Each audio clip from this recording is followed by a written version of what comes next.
जय हिंद फ्रेंड्स, नमस्कार। राजस्थान भूगोल में हमारा टॉपिक चल रहा है वन एवं वन्यजीव अभ्यारण्य। तो वन से संबंधित हमने वीडियो पहले अपलोड कर दिए हैं, उनमें वन से संबंधित महत्वपूर्ण प्रश्न है। अगर आपने नहीं देखे हैं तो अतिशय अकेडमी पे सर्च करके देख सकते हैं।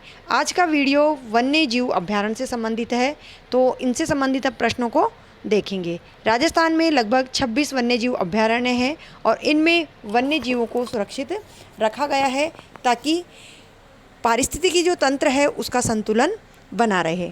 तो वन्य जीव किसे कहते हैं? हमारा सबसे पहला प्रश्न है, वन्य जीव किसे कहा जाता है? तो वन्य जीव कहा जाता है ऐसे जीव जंतु जो अपने प्राकृतिक निवासों में स्वतंत्रता पूर्वक निवास करते हैं, मानव द्वारा बनाए गए निवास में नहीं, प्राकृतिक निवासों में, यानी जंगल में अपने अनुसार वह अपना निवास स्थान देख लेते हैं कि कहाँ हम सुरक्षित रह सकते हैं। पेड़ों के नीचे, पेड़ों के ऊपर जो भी जीव है वो अपने अनुसार निवास स्थान चुन लेता है और वहाँ पर स्वतंत्रता पूर्वक रहता है, और जिन्हें मनुष्य ने अभी पालतू नहीं बनाया है। सबसे महत्वपूर्ण बात, वह पशु या वह वन्यजीव जिसने अभी मनुष्य के हाथों में वह नहीं आया है, यानी मनुष्य ने उसे पालतू नहीं बनाया है, उसे ही वन्यजीव कहा जाता है।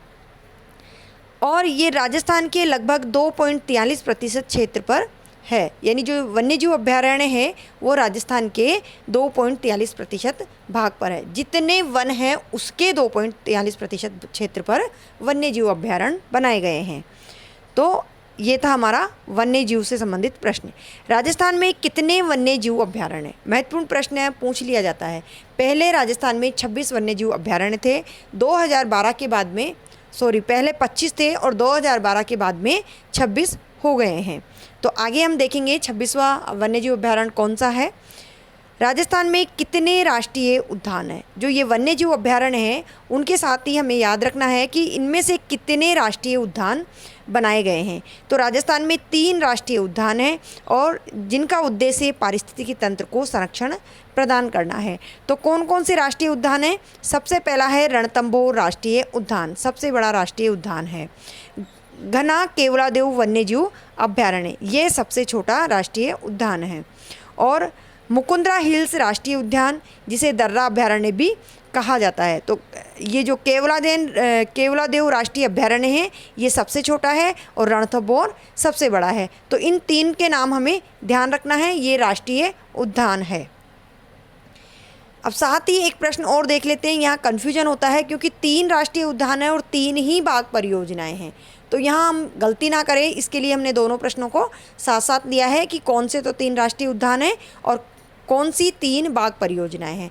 तो वह 3 बाघ परियोजनाएं हैं, रणथंभौर बाघ परियोजना राष्ट्रीय उद्यान भी है रणथंभौर, और मुकुंदरा हिल्स बाघ परियोजना ये भी राष्ट्रीय उद्यान भी है। 2 तो सेम है, लेकिन जो घना केवलादेव वन्यजीव अभ्यारण्य है ये पक्षी अभ्यारण्य है, ये यहाँ बाघ परियोजना नहीं है। इसके स्थान पर जो तीसरा नाम आएगा वह आएगा सरिस्का बाघ परियोजना का। तो इस तरह से 3 राष्ट्रीय उद्यान और 3 बाघ परियोजनाएं हमें याद रखनी है। और ये कहाँ कहाँ हैं? रणथंभौर है सवाई माधोपुर में, मुकुंदरा हिल्स है कोटा बूंदी में, और सरिस्का बाघ परियोजना है अलवर में। राजस्थान राज्य का प्रथम राष्ट्रीय उद्यान कौन सा स्थापित किया गया? तो प्रश्न पूछा जाए कि प्रथम कौन सा है, तो प्रथम राष्ट्रीय उद्यान है रणथंभौर राष्ट्रीय उद्यान, जिसे 1 नवंबर 1980 में राष्ट्रीय उद्यानों में शामिल किया गया था। अब देखिए इसमें अलग अलग डेट को अलग अलग क्या क्या हुआ ये हमें ध्यान रखना है। रणथंभौर उद्यान को सर्वप्रथम वन्यजीव अभ्यारण्य बनाया गया 1955 में, और 1973-74 में टाइगर प्रोजेक्ट यानी जो बाघ परियोजना है वह चलाई गई 1973-74 में, और राष्ट्रीय उद्यान बनाया गया 1 नवंबर 1980 में। तो ये सभी बातें हमें ध्यान रखनी है। बाघों की शरण स्थली या बाघों का घर या बाघों की भूमि कौन से राष्ट्रीय उद्यान को कहा जाता है? तो ये कहा जाता है रणथंभौर राष्ट्रीय उद्यान को। यानी जो अगर बाघ देखना है तो रणथंभौर उद्यान में आसानी से देखे जा सकते हैं, इसीलिए इसे बाघों की शरण स्थली, बाघों का घर या बाघों की भूमि कहा जाता है। और यही सर्वप्रथम बाघ परियोजना बनाई गई है यहीं पर। बाघ विस्थापन की प्रथम घटना कौन से अभ्यारण्य में घटित हुई। तो बाघ विस्थापन की जो घटना हुई वह भी प्रथम घटना रणथंभौर में ही हुई और वहाँ से 28 जून 2008 को रणथंभौर से पहली बार सुल्तान नामक बाघ को और बबली नामक बाघिन को हेलीकॉप्टर से सरिस्का अभ्यारण्य में छोड़ा गया। तो यहाँ से प्रश्न को उलटफेर करके किसी भी तरह से पूछा जा सकता है। प्रथम घटना कहाँ हुई? तो रणथंभौर में हुई। और कहाँ छोड़ा गया? सरिस्का अभ्यारण्य में छोड़ा गया। किसके द्वारा छोड़ा गया? तो हेलीकॉप्टर के द्वारा छोड़ा गया। और जिस बाघ या बाघिन को छोड़ा गया उनके नाम क्या थे? तो इस प्रकार से यहाँ पर 3-4 प्रश्न बनते हैं। टाइगर मैन के नाम से किसे जाना जाता है? तो टाइगर मैन के नाम से जाना जाता है डॉक्टर कैलाश साकला को। इन्हें टाइगर मैन ऑफ इंडिया कहा जाता है। और इनकी जो पुस्तक है वह है टाइगर और रिटर्न ऑफ टाइगर। 2 पुस्तकें इन्होंने लिखी टाइगर पर। राज्य का एकमात्र ऐसा वन्यजीव अभ्यारण्य जहाँ पर अरावली व विंध्याचल दोनों ही पर्वत श्रृंखलाएँ देखने को मिलती है। तो बहुत ही महत्वपूर्ण बात है, जहाँ अरावली व विंध्याचल दोनों ही पर्वत श्रृंखलाएँ देखने को मिलती है वह कौन सा वन्यजीव अभ्यारण्य है? रणथंभौर अभ्यारण्य। तो ये महत्वपूर्ण प्रश्न है। राजस्थान का कौन सा अभ्यारण्य है जो यूनेस्को की प्राकृतिक धरोहर सूची में शामिल किया गया? तो यूनेस्को की प्राकृतिक धरोहर सूची में शामिल किया जाने वाला जो अभ्यारण्य है वह है केवलादेव घना पक्षी विहार राष्ट्रीय उद्यान। यह है भरतपुर में। इसे पक्षियों का स्वर्ग भी कहा जाता है। ये जो अभ्यारण्य है ये पक्षियों के लिए है। यहाँ पर विदेशों से पक्षी आते हैं, कई तरह के पक्षी आते हैं, जिनमें से एक प्रमुख साइबेरियन क्रेन है। पर्यटन की स्वर्णिम त्रिकोण पर वन्यजीव अभ्यारण्य कौन सा है? जो पर्यटन की दृष्टि से अगर देखा जाए, जो स्वर्णिम त्रिकोण है पर्यटन का, वहाँ पर कौन सा अभ्यारण्य है? तो वहाँ है सरिस्का वन्यजीव अभ्यारण्य। इसे भी 1955 में बनाया गया था और 1978 में टाइगर रिजर्व प्रोजेक्ट में शामिल किया गया था। इसीलिए यहाँ बाघ परियोजना के बारे में पूछा जाए तो उन 3 बाघ परियोजना में सरिस्का वन्यजीव अभ्यारण्य है उसे भी शामिल किया गया है। और ये राज्य का दूसरा राष्ट्रीय बाघ उद्यान है। पहला कौन सा है? पहला रणथंभौर है। रेड डाटा बुक से क्या अभिप्राय है? जो रेड डाटा बुक है उसका क्या मतलब है? तो लाल आंकड़ों की बुक, रेड डाटा बुक या लाल आंकड़ों की बुक, जिसमें लुप्त प्रजाति के प्राणियों का ब्यौरा लिखा जाता है। इसे इस तरह से समझे। केवलादेव पक्षी विहार की क्या विशेषताएं हैं? तो जो केवलादेव वन्य अभ्यारण्य है उसकी क्या विशेषताएं हैं? तो यह एशिया की सबसे बड़ी पक्षियों की शरण स्थली है। सबसे बड़ी बात है कि एशिया की नंबर 1 शरण स्थली पक्षियों की केवलादेव पक्षी विहार है और प्रजनन केंद्र भी है ये। यहाँ पर विभिन्न प्रकार की प्रजातियाँ विदेशों से आती है, जिनमें शीत ऋतु में आने वाला सबसे प्रमुख पक्षी साइबेरियन पक्षी है।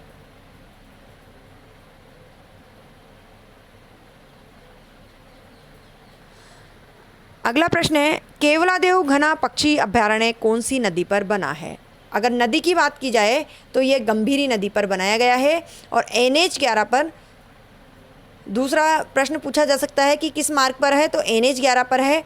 और कौन से ज़िले में? भरतपुर ज़िले में। यहाँ पर 3 जवाब है। नदी के बारे में प्रश्न में पूछा गया है गंभीरी नदी, मार्ग पूछ लिया जाए तो NH 11, और कौन से ज़िले में है? तो भरतपुर ज़िले में है। और यहाँ पर एक चीज़ और देखेंगे, जो विशेषता है वो यह है कि यहाँ स्विट्जरलैंड की तर्ज पर यहाँ की झीलें बनाई गई है। कम से कम 14-15 झीलें हैं जो यहाँ पर पानी की झीलों से व्यवस्था की गई है और वह स्विट्जरलैंड की तर्ज पर बनाई गई झीलें हैं। कौन सा वन्यजीव अभ्यारण्य गिद्धों की दुर्लभ प्रजाति की शरण स्थली और प्रजनन केंद्र के रूप में प्रसिद्ध है? तो गिद्धों की दुर्लभ प्रजाति के लिए है सरिस्का वन्यजीव अभ्यारण्य।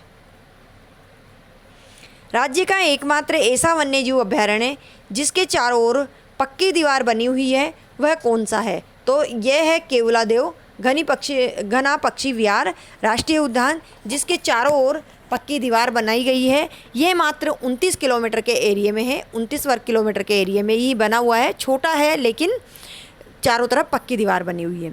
घना केवलादेव राष्ट्रीय उद्यान में आने वाले पक्षियों में प्रमुखतः कौन कौन से पक्षी पाए जाते हैं? तो यहाँ पर जो पक्षी पाए जाते हैं उनमें सबसे मुख्य है साइबेरियन क्रेन। यह मुख्य आकर्षण का केंद्र है। इसके अतिरिक्त लाल गर्दन वाले तोते, वाइट ईगल और शिपिंग ईगल इत्यादि विशेष रूप से पाए जाते हैं। इसके अतिरिक्त वहाँ लगभग 300 साढ़े 300 प्रजाति के पक्षी आते हैं। मुकुंदरा हिल्स वन्यजीव अभयारण्य को राष्ट्रीय उद्यान में कब शामिल किया गया? अगर हम बात करें मुकुंदरा हिल्स की, तो इसको राष्ट्रीय उद्यान कब बनाया गया? 2 जनवरी 2012 को। यह राज्य का तीसरा राष्ट्रीय पक्षी उद्यान है। तीसरा और पहला, यानी कि पहला, दूसरा और तीसरा तीनों को हमें ध्यान रखना है। दूसरा केवलादेव है, पहला रणथंभौर है और तीसरा मुकुंदरा हिल्स है। और बाघ परियोजनाओं की बात की जाए तो केवलादेव नहीं है, वहाँ सरिस्का का नाम आ जाएगा। 2013 को मुकुंदरा हिल्स को टाइगर प्रोजेक्ट में भी शामिल किया गया। राष्ट्रीय उद्यान 2012 को बनाया गया और टाइगर प्रोजेक्ट 2013 को। मुकुंदरा हिल्स राष्ट्रीय उद्यान राज्य के कौन कौन से ज़िले में फैला हुआ है? ये कोटा, बूंदी और चित्तौड़गढ़ का खंडित भाग है जहाँ पे ये बनाया गया है। दर्रा अभयारण्य की क्या विशेषताएं हैं? जो दर्रा अभयारण्य मुकुंदरा हिल्स, उसकी क्या विशेषताएं हैं? यहाँ पर गागरोनी तोता, गागरोन दुर्ग भी बना हुआ है। जो झालावाड़ का चंबल वाला एरिया है, यहाँ पर गागरोन दुर्ग है, क्योंकि गागरोन दुर्ग के बारे में पूछा जाए तो वह झालावाड़ में आता है। तो जो झालावाड़ का जो चंबल वाला एरिया है वह इस अभयारण्य के समीप है। अमलामेणी का महल, बाड़ोली के शिव मंदिर और आदि मानव द्वारा चित्रांकन के अवशेष यहाँ पाए जाते हैं। सर्वाधिक सघन वनस्पति वाला वन्यजीव अभयारण्य कौन सा है? कौन सा अभयारण्य है जहाँ सर्वाधिक सघन वनस्पति पाई जाती है? तो यह है दर्रा अभयारण्य। क्यों? क्योंकि यहाँ चंबल का पानी है, इसलिए यहाँ पर वनस्पति सघन है। कोटा से झालावाड़ में आहू व काली सिंध नदी पर स्थित है, जहाँ गागरोन दुर्ग भी बना हुआ है। राज्य का सबसे आहू और काली सिंध नदी पर बना हुआ है गागरोन का दुर्ग, साथ ही वहाँ पर चंबल नदी भी आसपास है। राज्य का सबसे छोटा वन्यजीव अभयारण्य कौन सा है? तो सबसे छोटा वन्यजीव अभयारण्य है सरिस्का। 20 जून 2012 को सरिस्का के एक भाग को तोड़कर सबसे छोटा नहीं, सबसे बड़ा, सबसे छोटा तो ये है सरिस्का है। 20 जून 2012 को सरिस्का के एक भाग को तोड़कर उसे सरिस्का अ बनाया गया। यानी सरिस्का वन्यजीव अभयारण्य सबसे बड़ा है और उसी को तोड़कर सरिस्का अ बनाया गया। जो सरिस्का अ है वो सबसे छोटा है और इस प्रकार से ये राज्य का 26वां वन्यजीव अभयारण्य बना। राज्य का सबसे छोटा वन्यजीव अभयारण्य कौन सा है? तो सबसे छोटा है सरिस्का अ। राज्य का सबसे छोटा मात्र 3 वर्ग किलोमीटर में फैला है। इससे पूर्व दूसरा सबसे छोटा सज्जनगढ़, यानी सबसे जो 25 वन्यजीव अभयारण्य थे तब तक सज्जनगढ़ सबसे छोटा था, लेकिन सरिस्का अ बनने के बाद सज्जनगढ़ दूसरे नंबर पर छोटा है और इसका जो एरिया है वह है 5.19 वर्ग किलोमीटर।